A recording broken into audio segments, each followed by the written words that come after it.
Hello, my dear friends. You're in the Military with Summary channel, and today we will discuss the situation in the world on the 3rd of June of 2026. Today we have a lots of very interesting updates, so let's start. And first, we're going to talk about the conflict on the territory of Ukraine, where during the previous 24 hours, according to the Minister of Defense of the Russian Federation, the Ukrainians launched more than 700 drones deep inside of the territory of Russia. And during the previous 24 hours, several maps were published by pro-Ukrainian sources. For example, this is the first map, and this map was published in the evening of the 2nd of June of 2026, and this is the situation approximately at 8 p.m. of the Ukrainian time, so which means that this is the situation at 9 p.m. of Moscow times. And according to this map, as you can see, hundreds of drones mainly were flying in the northern direction. And according to information we have, these drones managed to get the city of St. Petersburg, and as a result of this attack, lots of objects of energy infrastructure and military infrastructure as well were damaged and probably even destroyed by the armed forces of Ukraine. During the previous 24 hours, we received lots of videos from the city of St. Petersburg, and for example, in this video we can see the St. Petersburg oil base that was significantly damaged by the Ukrainians with drones. Lots of explosions and lots of drones, as you can see, were recorded just during this attack. Furthermore, according to information we have, the Ukrainians managed to deal significant damage to the Navy base of the armed forces of the Russian Federation. But before we start discussing this, another satellite picture was published this morning, and this is a fresh satellite picture. And here we can see that as a result of the Ukraine's massive attack, the Ukrainians managed to destroy up to 4 or 5 oil tanks that were located on the territory of the Petersburg oil terminal.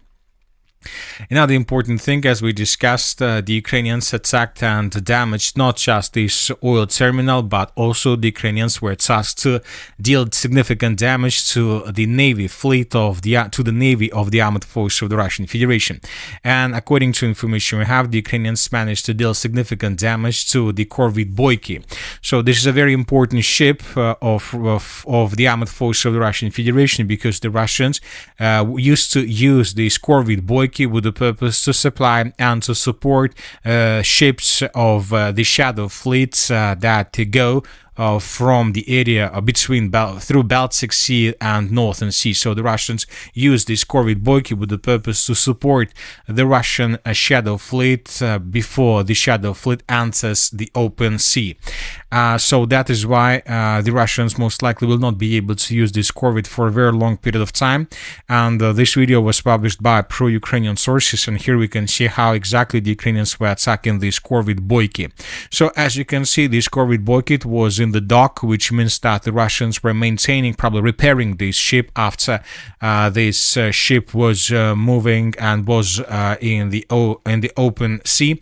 The Russians returned this corvette back to the base and were repairing, and while repairing, the Ukrainians attacked this, which means that most likely the Russians haven't lost this ship, but obviously it will require additional time before the Russians are able to repair this ship completely. Another important thing about this attack that was carried out by the Ukrainians is the distance and the destination and positions where the Ukrainians' drones were recorded. According to information we have, some drones attacked the city of St. Petersburg from the south, but many drones were moving in the direction of the city from the west, so basically from the airspace of the NATO countries or from the airspace of the international waters. For example, in this video we can see the Ukraine's drone that was moving in the direction of St. Petersburg from the Gulf of Finland, and this is international territories. Another important thing is that during the previous 24 hours, lots of updates we received from the state of Estonia, which is a part of a NATO organization.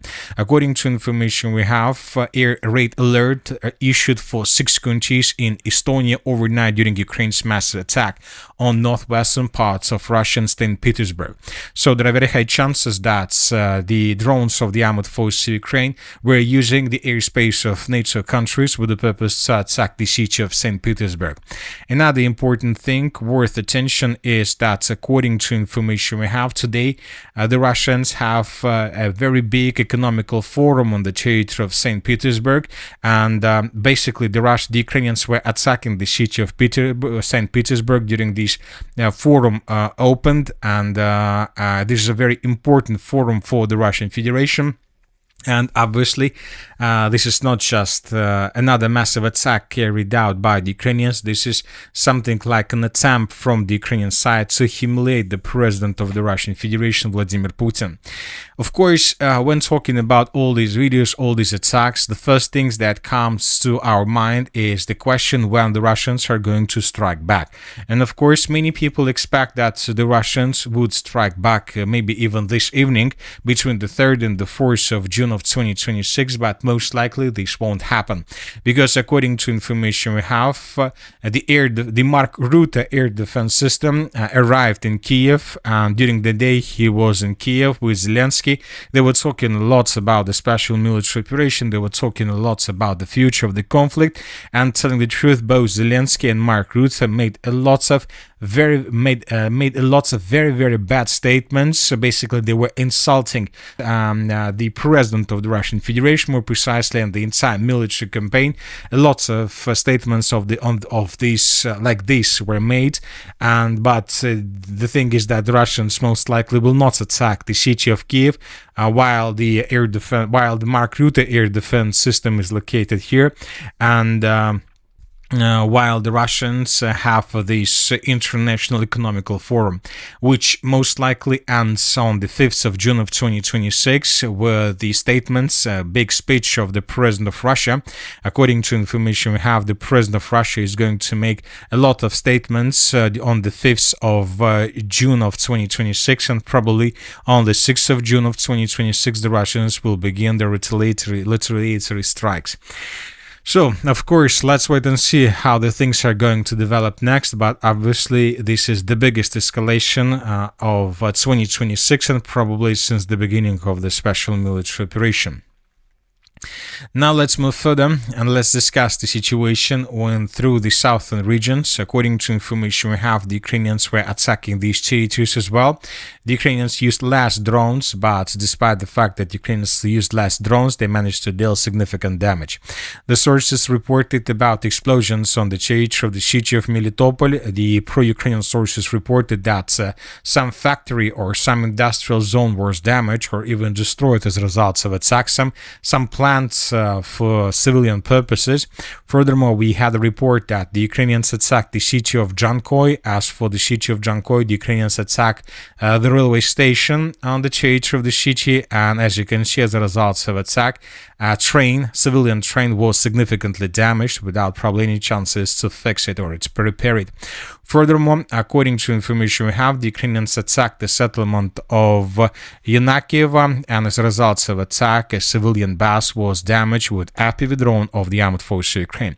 So the situation is a very difficult one. We see that the Ukrainians are trying to escalate the conflict while the Russians are trying to carry out economical forum just with the purpose to provoke Russians for retaliatory strike probably in coming hours or in coming days.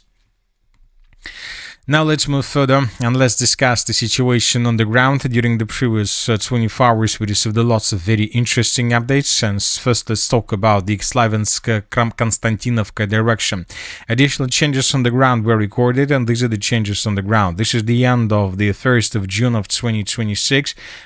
This is the end of the 2nd of June of 2026. The Russians improved their position through the Mykolaievsky micro-district. And by the end of the 3rd of June of 2026, the Russians improved their position significantly in the central part. So basically, the central part of the city of Kostiantynivka is about to fall or in Russia's hands or is about to be encircled by the Russians completely. And if it happens, the Russians will establish complete control for more than 60% of the city of Kostiantynivka, and they will continue advancing further. Meanwhile, the Russians intensify their artillery strikes and aviation strikes through the northern parts of the city of Kostiantynivka because the Russians see and they understand that the battle for the city of Kostiantynivka will be finished, may be finished very, very soon. And if it happens, the Russians just try to be on the safe side and just try to be ready to begin as fast as possible the battle for the settlement of Alexeyevka-Druzhkovka and for the settlement of Druzhkovka itself. According to information we have, the Russians are tasked to finish the battle for the Slaviansk-Konstantinovka direction before autumn comes, so the Russians have less than 90 days. But we need to understand that when talking about these 90 days that the Russians have, we are not talking about complete physical control over the territories. We're talking about the situation when it will be, when everybody will understand, when everybody understands that the Ukrainians have no chances to hold control, on to save control over the territories. So I'm just trying to tell you that the Russians are tasked before the end of, let's say, the summer of 2026 to establish complete control, let's say, over these territories. If the Russians are able to take under complete control everything along these red lines, this is going to be basically the end of the battle for the Slaviansk-Kostiantynivka direction, because from these positions and from this configuration to front line, the Ukrainians will have less chances to hold these two cities, because all roads, all logistic lines would be under complete Russian FPV drone control, fire control, and so on. And of course, we understand that the territories that have just shown you on the map is something that is real, and something that the Russians indeed are able to take under complete control before autumn comes. Now let's move further and let's discuss the situation to the east of the city of Kramatorsk. According to information we have, additional changes on the ground were recorded in this area. The Russians continue advancing through the village of Malinovka. According to these changes, we see that the settlement of Malinovka may fall in Russia's hands within the next days. Furthermore, the Ukrainians published several videos of how they were attacking Russians along Seversky Donetsk-Donbass Canal, and all these updates are telling us just about one thing, that there are very heavy classes to the east of the city of Kramatorsk, and the Russians are getting closer and closer to the heart of the Donbas occupation. Furthermore, the Russians improved their positions through the settlement of Alexandrovka, and these are the changes on the ground between the dates. So this is the end of the May, of the 31st of May of 2026. This is the end of the 1st of June. This is the end of the 2nd of June. And this is the end of the 3rd of June of 2026. And according to these changes, the Russians control more than 30% and continue advancing. Which means that also in coming days, the settlement of Alexandrovka may fall in Russia's hands, and then the Russians will begin battle for the settlement of Nikolaevka, Yurkovka. So within the next days, we'll start receiving more and more updates about the situation on the Ukraine side of the Seversky Donetsk-Donbass Canal, because the Russians most likely are tasked to move fast using broad frontline attack, just with one purpose, to take under complete control the heart of the Donbas occupation, and the Russians are tasked to do this within this year. Now let's talk about the Zaporozhye direction. During the previous 24 hours, the group of forces east reported that the days for the settlement of Gulyai-Polskaya are numbered, which means that in coming days we might receive additional updates on this matter.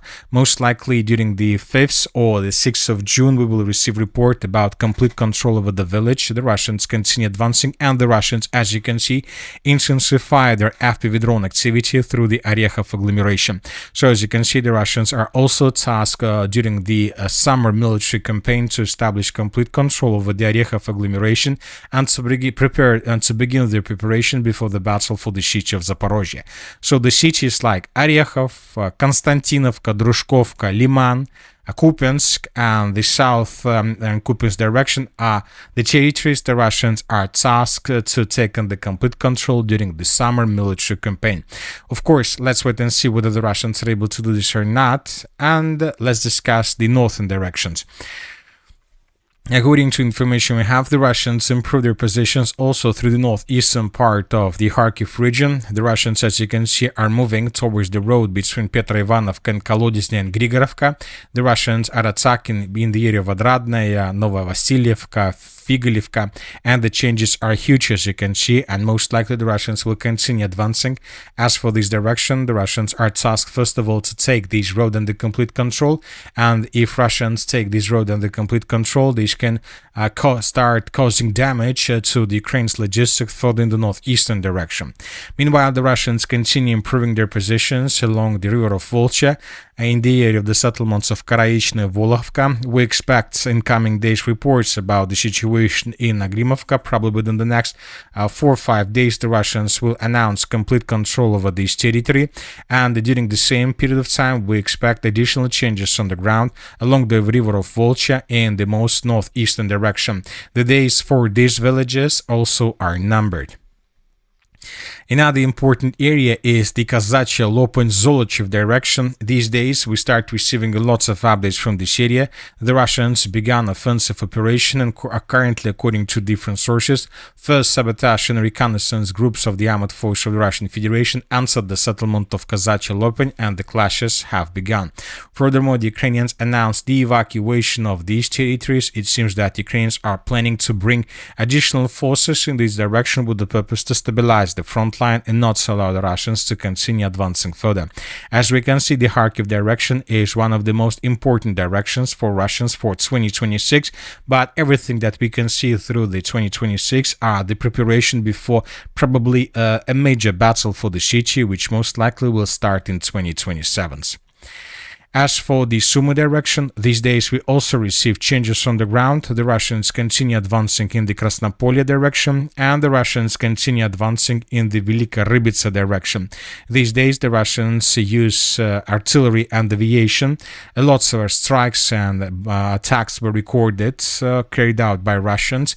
The Russians are trying to soften the defenses of the armed forces of Ukraine before they answer this biggest Sumy forest from the east.